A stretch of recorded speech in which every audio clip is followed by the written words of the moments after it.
అంటే మీరు స్పెషల్గా మీ లైఫ్లో స్పెషల్ ఫ్రెండ్స్, స్పెషల్ ఫ్రెండ్షిప్ ఏదైనా ఉందా వీళ్ళు కాకుండా? పర్సనల్గా కావచ్చు, ప్రొఫెషనల్గా కావచ్చు. సినిమా ఇండస్ట్రీలో నాకు పెద్ద ఫ్రెండ్స్ అంటే హలో ఫ్రెండ్స్ అని సార్. నాకు గుండె నిప్పి ఫ్రెండ్స్ ఎవరు లేరు. ఓకే. నాకు ఇండస్ట్రీలో నాకు మోరల్గా సపోర్ట్ చేసింది నాకు ఒక 5 ఉన్నారు సార్. కొంచెం పవన్ కళ్యాణ్ ఆయన పక్కన పెడదాం, ఆయన దగ్గర తర్వాత వద్దాం. ఓకే.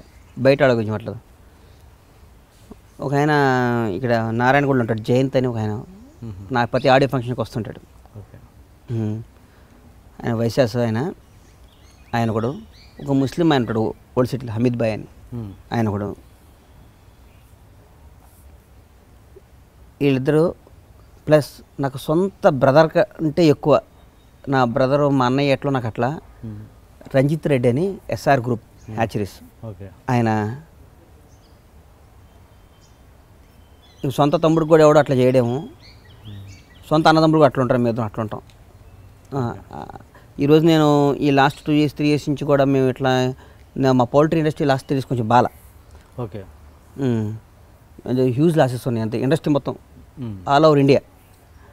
ఇట్లాంటి టైంలో కూడా మనం తట్టుకొని ఇంత బాగా మనం చేసుకొచ్చామంటే బికాజ్ ఆఫ్ రంజిత్ రెడ్డి అండి. ఒక రకంగా నాకు సొంత బ్రదర్ అనుకోండి. ప్రతి విషయం మేము ఇద్దరం మాట్లాడుకుంటాం. ఈ ఇండస్ట్రీ పరంగా వస్తే నన్ను ముందు నుంచి ఎంకరేజ్ చేసి నేను ఉన్నారా నడిపించింది మా ఫైనాన్షియల్ సత్యరంగయ్య అని మీరు పేరు అయిన ఉంటారు. సత్యరంగయ్య ఆయనండి. సినిమాల్లో నాకేమన్నా నా కోసం అల్లు అరవింద్ దగ్గరికి వెళ్ళి, అరవింద్ గారి దగ్గరికి వెళ్ళి మా గణేష్ డేట్లు బన్నీ డేట్లు నేనున్నా అని చెప్పి నన్ను ముందు నుంచి ఎంకరేజ్ చేసుకొచ్చాడు ఆయన. అట్లాగే సినిమా ఇండస్ట్రీలో నాకు మనసు బాగా బాధ అనిపించి అమ్మ చిరాకు అనిపించి ఏంద్రా ఇది అనిపిస్తే త్రివిక్రమ్ శ్రీనివాస్ గారి దగ్గరికి వెళ్తా. గురుగారు డైరెక్టర్ గారు ఇది ప్లాన్ ఏంటంటే ఆయన దగ్గర 1 గంట కూర్చుంటే మొత్తం బ్యాటరీ డౌన్ అయిపోద్ది, మొత్తం మళ్ళీ మన మీద మనకి కసి వస్తుంది, మళ్ళీ మనం పని చేసుకుని ఉంటాం.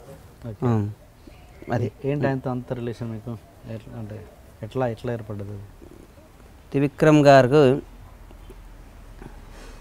నా ఫస్ట్ ఆయనతో సినిమా చేద్దామని ఎప్పటి నుంచో జరుగుతున్నా. మా తీన్మార్క్ డైలాగ్ రైటర్ ఆయన. తర్వాత ఆ సినిమా ఫ్లాప్ అయినాక పాపం గబ్బర్ సింగ్ సినిమాని తీన్మార్ అప్పుడు నేనే కొనటం జరిగింది దబాంగ్ని. హీరో గారు సొంతంగా చేస్తారా పవన్ కళ్యాణ్ క్రియేటివ్ వర్క్స్ మీద అని చెప్పారు. చేసుకోండి బాబు, మొత్తం నేను ప్రొడక్షన్ చేసి పెడతానని చెప్పారు. అయినాక ఆ ఫ్లాప్ అయిన ఆ జర్నీలో హీరో గారు నాకు ఇద్దామని మెంటల్గా ఫిక్స్ అయ్యారు, గణేష్కి ఇద్దామని.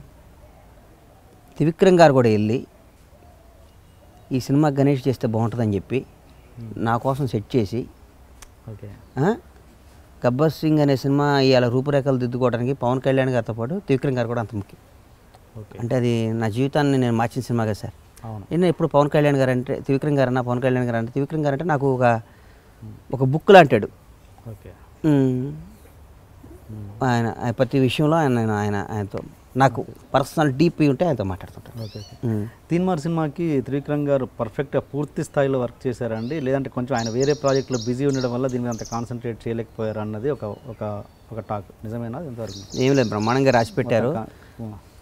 ఆ సినిమాలో ఈ కర్ణుడి సాగు 100 కాండాలని కానీ పాపం త్రివిక్రమ్ గారు కానీ కథలో ఎవరు లేదు, టైం లేక దాని మీద కొంచెం ఇంకా మనసు పెట్టలేదు. చూసారు ఆయన పాపం ఆయన అన్నీ చేశారు సార్. ఆ సినిమా ఏమో ఇప్పటికి కూడా నాకు అర్థం కాదు సార్. ఆ సినిమా ఎందుకు ఆడలేదు నాకు గబ్బర్ సింగ్ కంటే అదే నచ్చింది ఎక్కువ. మరి ఎందుకు నా కర్మ నాకు ఇప్పటికి కూడా సరే. ఇప్పుడు కూడా మీరు సినిమా చూడండి, పిండేస్తుంది గుండె. ఎందుకు ఆడలేదు మన చేతిలో ఏముండదేమో అని అనిపించింది. గబ్బర్ సింగ్ తర్వాత ఆ సినిమా పడి ఉంటే హిట్ అయ్యేదేమో. ఇప్పుడు రిలీజ్ చేసిన దాన్ని సరిగ్గా ఎడిటింగ్ చేస్తే విక్రమ్ గారితో చేస్తే మళ్ళీ సూపర్ హిట్ అయ్యేది, డౌట్ లేదు. ఓకే. ఇంతే మర్చిపోయాను, కుటుంబం గురించి మాట్లాడడంలో మర్చిపోయాను. మీది ఉమ్మడి కుటుంబం, ఇప్పటికీ మీరు నాకు తెలిసి కలిసే ఉంటారు కదా? బ్రదర్స్ ఒకటే బ్రదర్. అదే బ్రదర్స్ అంటే మీరు ఇద్దరు, అండ్ సిస్టర్స్ ఏం లేరు. సో చెప్పండి, ఉమ్మడి కుటుంబంలో ఉన్న గొప్పతనం ఏంటి? మీరు దాన్ని ఎలా ఎంజాయ్ చేస్తున్నారు? ఎలా ఇప్పుడున్న యూత్కి మీరు అది ఎలా మెసేజ్ ఇస్తారు? ఎప్పుడు మా అన్నకి నాకు నీది నాదని రాలేదు సార్ ఇప్పటివరకు, రాదు కూడా ఏమో. అట్లా శివబాబు బండ్లా అనే మావాడు, అవును, ఇప్పటివరకు మా ఇద్దరికి రాలేదు, అది రాదు కూడా ఏమో. ఎందుకంటే ఇక మా పెద్దదానికి మా అన్న బిడ్డకి పెళ్లి కూడా చేస్తున్నాం, నెక్స్ట్ ఇయర్ ఇప్పుడు చేస్తాం కాబట్టి మాకు ఇక రాదు. ఇక మాకు అందరూ అనుకుంటారు నీది నాది, అట్లా మా ఇద్దరి మధ్యన ఉండదు మాకు. మేము అట్లా మా అమ్మ నాన్న మమ్మల్ని అట్లా పెంచారండి. ఓకే. పిల్లల్ని కూడా అలాగే అనుకుంటున్నాం. మన చేతులు ఏమని సార్, మనం ప్లాన్ వేస్తే భగవంతుడు మాస్టర్ ప్లాన్ వేస్తాడు. మన చేతులు ఏమని చెప్పండి. మనం ప్లాన్ వేసుకుని వెళ్తాం, దారిలో యాక్సిడెంట్ అయ్యిందంటే షాద్నగర్ పోవాలంటే బయలుదేరుతాం, దారిలో యాక్సిడెంట్ అయితే మన చేతిలో లేదు కదా. మన ప్లాన్ అయితే కరెక్ట్గానే ఉంది, మరి భగవంతుడు యాక్సిడెంట్ కాకుండా చూడాలి. మీ ఎడ్యుకేషన్ ఇంటర్ ఫెయిల్ అన్నారు కదా, ఇప్పుడు మామూలుగా ఇప్పుడు నార్త్ నుంచి ఆర్టిస్టులు వస్తారు, హీరోయిన్, విలన్స్, పిల్లలతో ఇంకా అదర్. మీరు ఢిల్లీ కూడా రెగ్యులర్గా వెళ్తుంటారు, మీరు ఎట్లా?